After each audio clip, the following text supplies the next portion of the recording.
Hey everybody, today I'm counting down my top 10 auction and bidding games. Now auctioning and bidding is one of my favourite genres in the board game hobby because I think it's just a great way of balancing things out. You know, if you want something extremely powerful, then you're going to have to pay for it. And I really like that. So there's 10 really interesting games on this list, and some of them put a real interesting twist on that auctioning and bidding genre. So let's get started at number 10.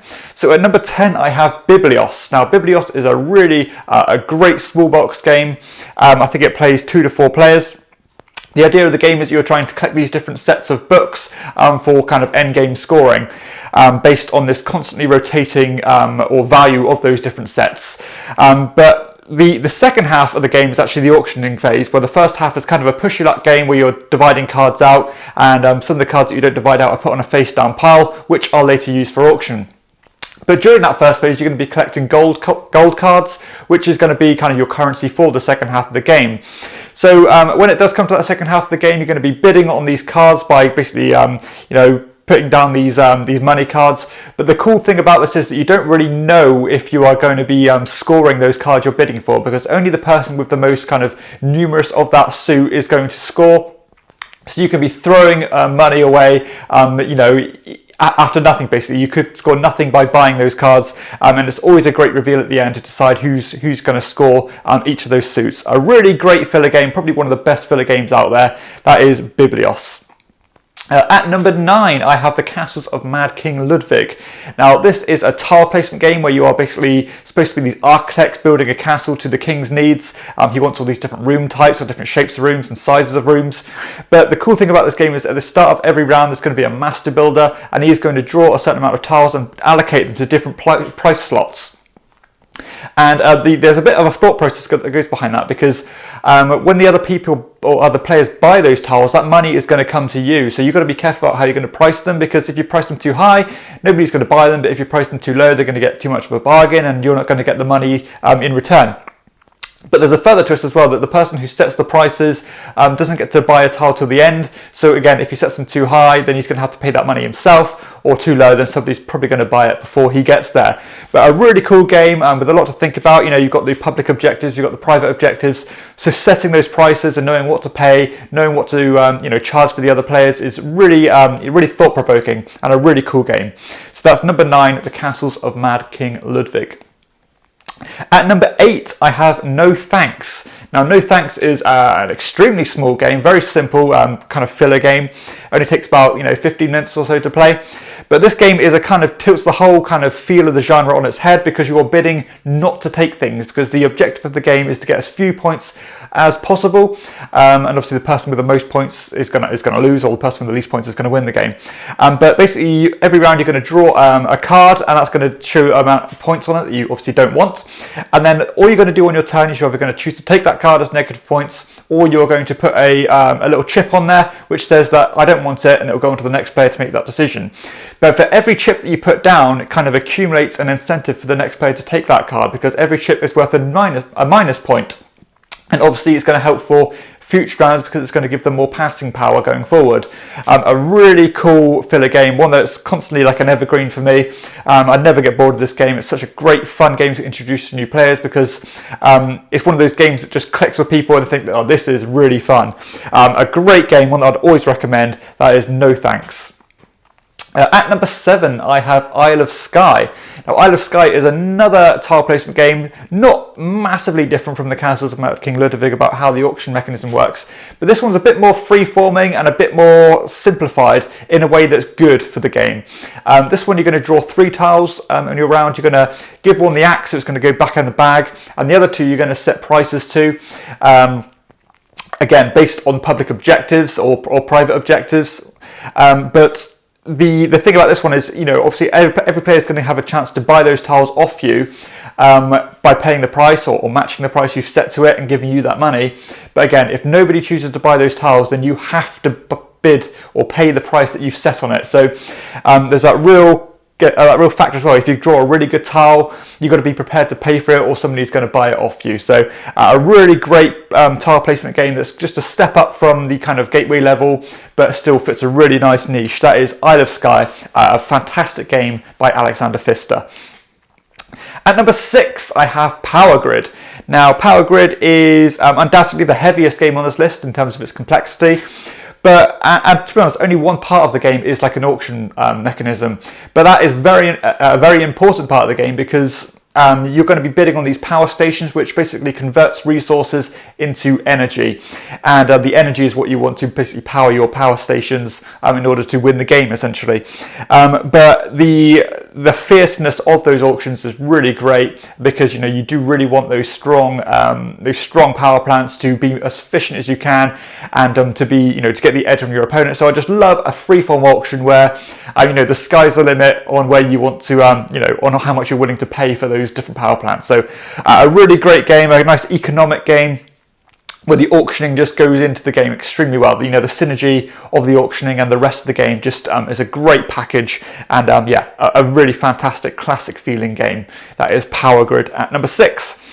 At number 5, I have Raccoon Tycoon. Now, Raccoon Tycoon is pretty much an entry-level economic game, or a stock market game, where you are basically trying to make as much money as you can by producing resources and selling them when they're worth a lot of money. Buy cheap, sell high kind of thing.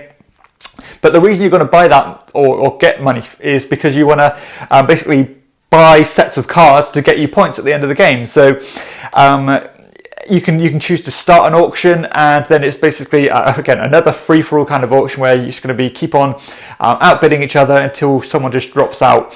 But the pressure it puts on you is quite interesting, because there's only a certain amount of different kind of set collection suits that you can get, and obviously the more you get, the more those points ramp up. So if you've got 2 of these kind of raccoon cards and you really want that third one to get a point jump, you've got to be willing to pay for it. Other people are going to be willing to pay for it too, because they want to stop you from getting that card, and vice versa. So there's a lot of things that go into this one about how much you're going to pay.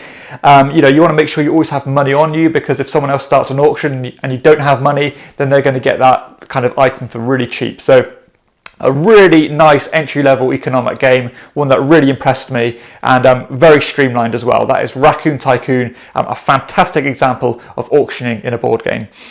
At number 4, I have Colosseum. Colosseum is a fantastic set collection game where you're trying to collect all these different props and actors and animals to put on these huge displays of showcases in your shows. But the cool thing about the auction mechanism in this is that you have to buy things in sets of 3. So you might want a horse tile, a lion tile, but you really don't want that chariot tile. So you've got to really weigh that up in your head about how much these things are worth. Stopping people from getting what they want is important, because if they can fulfill their whole criteria for their show, they're going to get big points. And by not having everything you need is going to cost you. So I love that fact that you have to weigh up the option of not having just to buy a single thing, but having to buy a set of things, and some might be useful, some might not be useful. But there's also going on after the auction finishes, you've got a kind of a free flow trading round as well. So even if you pay a bit more than you'd like in the auctioning round, you can still got that kind of tokens that you won't necessarily have used as kind of leverage going forward, which is really nice. Money as well is kind of the whole gist of the game. So you're going to want that money to buy new shows or to buy new upgrades for your Colosseum. But at the same time, you want that money for the auction as well. So knowing how much to spend is very important, because you can leave yourself out of pocket for the rest of the game. But a really great game by Wolfgang Kramer. A fantastic classic Euro auction game. That is Colosseum at number 4. At number 3, I have another filler game with For Sale. Now, For Sale is actually one of the first games I had in my collection, and it's one that still stands tall in my collection. I get this into the table still very frequently because it's just such a good game. This one, you are trying to buy and sell properties. Again, a bit like Biblios, it's divided into two halves. The first half of the game, you're basically straight out bidding for these different properties, which are numbered from 1 to 30. 30 being the most lucrative. Managing your money is so important because you have such a tight budget, and any money that you don't spend basically gives you pure points at the end of the game. And once you've collected your bunch of property, the second half of the game is like a blind bidding mechanism where it kind of flips the game on its head, and you are basically given a bunch of different money cards, and then you are blind bidding those properties, flipping them over, and whoever's played the highest cards take the highest amount of money. a brilliant example of filler design. So good, so clean, so accessible. One that I've introduced to so many players and always had positive feedback because it is just a brilliant game. And the auctioning is so strong in this one. That is For Sale by Stefan Dora. Just couldn't recommend that one enough. At number 2, I have another very small box game with High Society. High Society is by Rainer Knizia, who is pretty much renowned as being one of the best designers of auction and bidding games. This one is a very tight game where everybody has an identical hand of cards with different kind of denominations of currency on them, and you are basically revealing a card at the start of the game, and everybody is going to, well, start the round, sorry, and everybody's kind of allocating their money cards in order to bid for those cards. And some of those cards are basically just pure points, so they'll give you, I think it's 1 to 10 points. Some of them are, double your score or stuff like that. But there's also negative cards as well. And those negative cards is a really cool twist in the game, because when you bid on them, you're basically bidding not to take that card. And the first person to kind of fold is going to take that card, and it can either like half their score or make them lose a card and different things like that. But the trick of the game is that you can never take change. So if you put a card down, you can't kind of pick that one up and put a high one down. You have to just constantly put more and more money down, which can be a huge problem as the game goes on, because the gaps between your money might be huge. So you might put a 3,000 down, but you want to raise the bid, but the only next card you have is 10,000. So you're going to have to jump all the way up to 13,000 to bid, which is a really hard kind of management of cards in your hand throughout the game. But furthermore, you can't just be too, flippant with the way you're spending your money, because at the end of the game, whoever spent the most money is automatically disqualified from winning the game. So you've got to be very careful and frugal about how you're spending your cards, because again, if you spent the most, you're automatically out of the game, which is just a great Knizia twist. So number 2, High Society, a fantastic auction game. And number 1 is the second game by the good doctor, Rainer Knizia. This is Ra. Now, Ra is obviously an auction game that goes back, I think it's over 20 years now. This one is extremely tight set collection game where you are basically playing different tiles out onto the board. And either certain tiles you draw are going to call Ra, which means an auction starts, or you can voluntarily call Ra as well, which again means the auction starts. But this one, you don't just have a liquid amount of currency that you can spend on things. You have a very strict number of tiles with all different values on them, and you get one chance to bid one thing. And the weighting of what you're going to pay for these different sets of goods is so delicate, because you want to get different sets of buildings, or you want to have the most of these different kind of pharaohs, I think. You want to avoid these disaster cards. There's loads of different kind of set collection mechanisms, but you are very restricted to the auctions or to the bids that you can place. Knowing when to place things in order to make it difficult for your opponent is important, because again, they might be left with a few very high bids, but you have quite a few low ones. So you can just push it to a point where you're getting great value out of your low bids. And there's a great kind of push your luck mechanism to this as well, because the game flies by pretty quickly and you only get a certain amount of time to get all your bids in. And knowing when to spend those bids is so, so important.